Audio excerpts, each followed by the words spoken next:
Assalamualaikum warahmatullahi wabarakatuh. Salam sejahtera bagi kita semuanya. Shalom, Om Swastiastu, Namo Buddhaya, salam kebajikan. Hotu Messi. Ya baik, kami di sini dari kelompok 1 akan menjelaskan terkait sifat dan corak hukum adat untuk memenuhi tugas mata kuliah hukum adat yang diberikan oleh Ibu Wijaya Natalia Panjaitan SH MKN.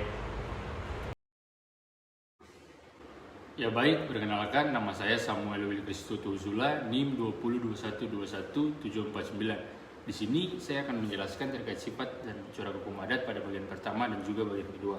Bagian pertama dari sifat dan corak hukum adat yaitu magis dan religius. Magis dan religius ini mempunyai arti bahwa perilaku hukum atau kaidah-kaidah hukum itu berkaitan dengan kepercayaan terhadap hal yang gaib dan atau berdasarkan pada ajaran ketuhanan yang Maha Esa.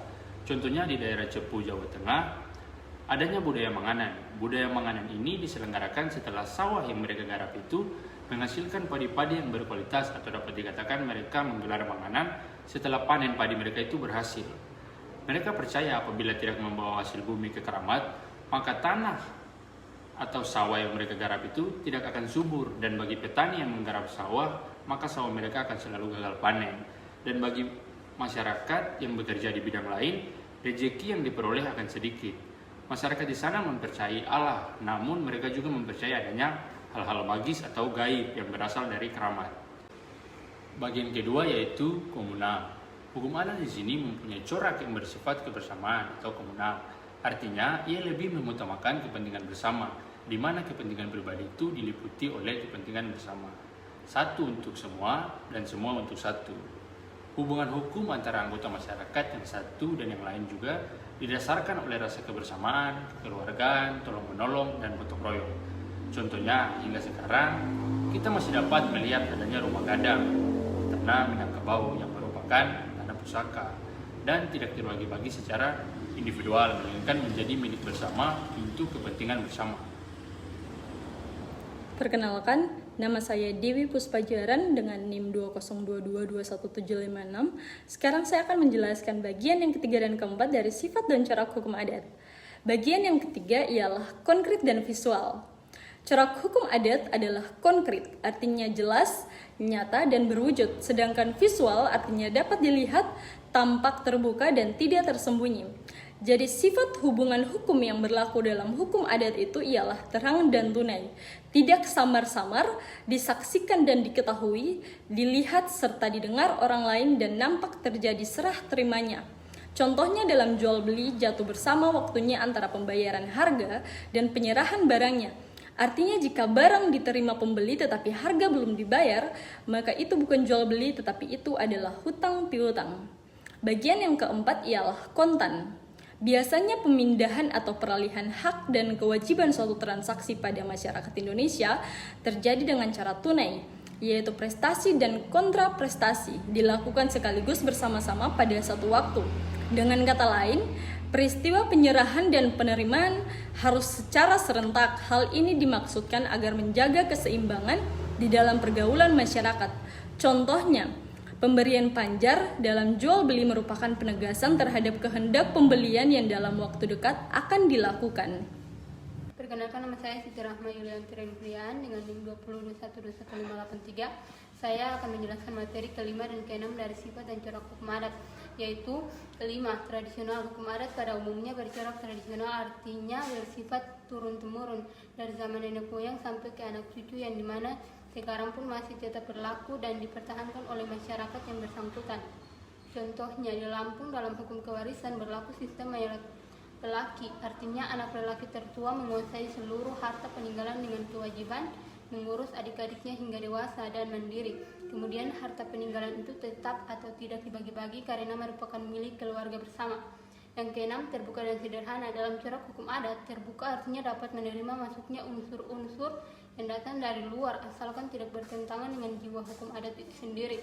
Misalnya dapat dilihat dari masuknya pengaruh hukum adat Hindu dalam hukum perkawinan adat disebut kawin anggau, yaitu jika suami wafat maka istri kawin lagi dengan saudara suami. Sederhana artinya bersahaja, tidak rumit, tidak banyak administrasinya, bahkan kebanyakan tidak tertulis, mudah dimengerti dan dilaksanakan berdasarkan saling percaya mempercayai.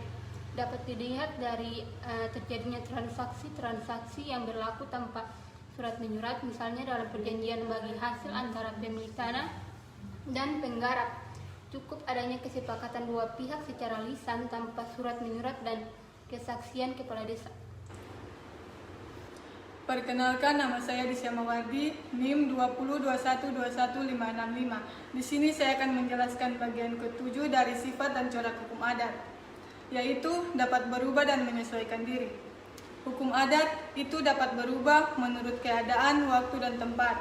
Orang Minangkabau berkata, sakali aik gadang, sakali tapian beranjak, sakali raja berganti, sakali adat berubah. Begitu air besar, begitu pula tempat pemandian bergeser. Begitu pemerintah berganti, begitu pula adat lalu berubah. Adat yang nampak pada kita sekarang sudah jauh berbeda dari adat di masa Hindia Belanda.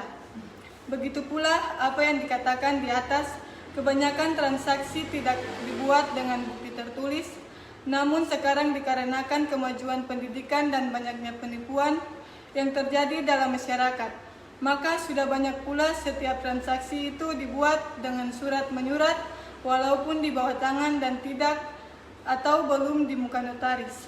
Contoh, di Minangkabau telah berangsur bergeser dari sistem kekeluargaan yang matrilineal berharta pusaka, beralih ke sistem kekeluargaan yang parental berharta suara. Jadi kekuasaan mama beralih pada kekuasaan orang tua, ayah dan ibu. Bukan lagi kemenakan berajok ke mama, tetapi anak berajok ke bapak dan ibu. Ya.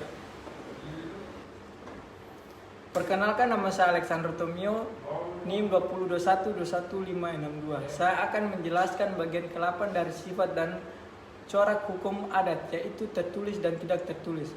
Hukum adat kebanyakan tidak tertulis, walaupun ada juga dicatat dalam aksara daerah. Bahkan ada yang dibukukan dengan cara yang tidak sistematif, namun hanya sekedar sebagian pedoman buku mutlak harus dilaksanakan, kecuali yang bersifat perintah Tuhan. Jadi, hukum adat pada umumnya tidak dikodifikasikan seperti hukum Barat Eropa yang disusun secara teratur dalam kitab yang disebut Kitab Perundangan. Oleh karenanya, maka hukum adat itu mudah berubah, namun ia tetap barajo, kekato, mupakat, dan kealur dan patuh. Oke, baik, sekian penjelasan materi terkait dengan sifat dan corak hukum adat dari kelompok kami. Adapun juga di dalam penjelasan ini kami mengambil referensi dari buku Pengantar Hukum Adat Indonesia karangan Hilman Syahrial dan juga buku Pengantar Ilmu Hukum Adat Indonesia karangan Prof. Hilman Hadikusuma. Terima kasih.